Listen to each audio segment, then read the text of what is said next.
and welcome back to Scale Me Down. Please like and subscribe to support the channel. And this is a Lego video with a difference. I couldn't wait for Lego to release this UCS Space Shuttle Discovery set, and it's a brilliant kit. But I couldn't help but wonder if there's a better value for money option out on the market. So in this episode we're going to compare this kit with this plastic kit from Revell.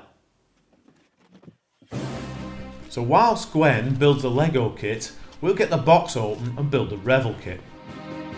We're building this for fun. It doesn't need to be museum quality.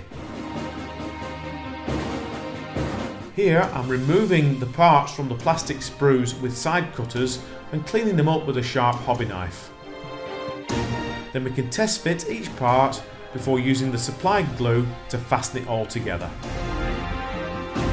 The fit of the parts is pretty good.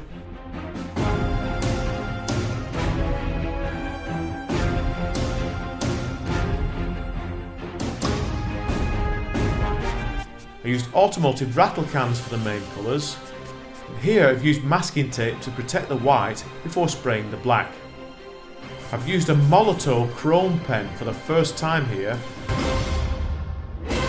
Here I've spent approximately 7 hours building each model. However, it is possible to spend much longer, particularly with the detailing and weathering, building the Revell kit.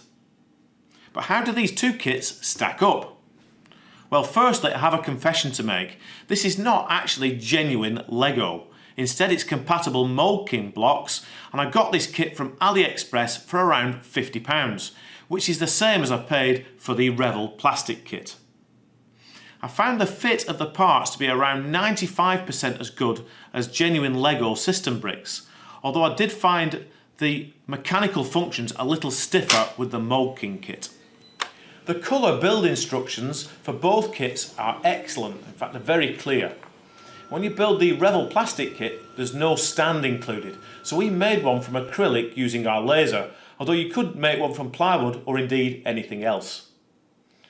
When they're finished, the plastic kit is not as posable for display as the Lego one is. The Space Shuttle Discovery famously launched the Hubble Space Telescope.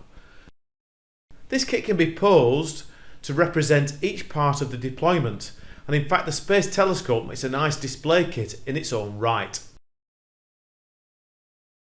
When you build them, you need quite a lot of table space, although the glue and paint required for the Revell plastic kit could make a mess.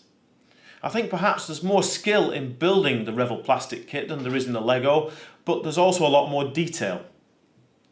If you didn't like the stickers in the Lego kit, wow, there are a lot of stickers with the plastic kit, but these are of the water slide variety rather than the self-adhesive ones that are with the Lego, so they're less stressful as you can slide them into place. The Revell kit also came with the glue and paint required to build it, but there were also some simple tools required which were not included. Of course, there's no tools required to build the Lego kit. And the Lego shuttle looks great displayed alongside other NASA Lego in the range. But before we wrap up, we have a wild card. For about the price of the genuine Lego kit, about £165, if we shop around we can get a 3D printer.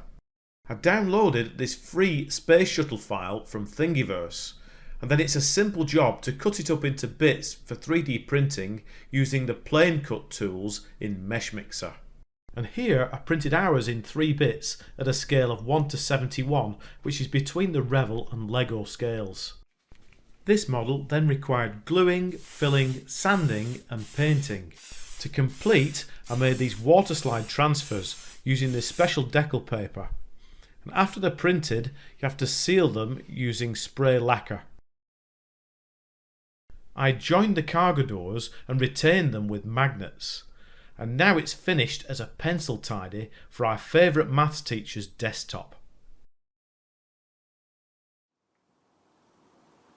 In conclusion then, the Lego kit is a brilliant fun to build kit which produces a great windowsill display piece when it's finished. I don't think it's bad value for money even at the £165 for the genuine Lego kit, although clearly it's even better value for money at the Chinese copy at around £50. If you were to spend £165, however, you get the most flexibility buying the 3D printer. And you could produce a shuttle just like this, but you would also have the flexibility to change the payload, or perhaps produce some boosters and external tanks to display it on, or perhaps you prefer a Buran and Energia combination instead. In my opinion, however, the best value for money is with the plastic kit, and it also offers the most scope for scale details. And of course you could spend much more time than I did on it producing a museum standard scale model.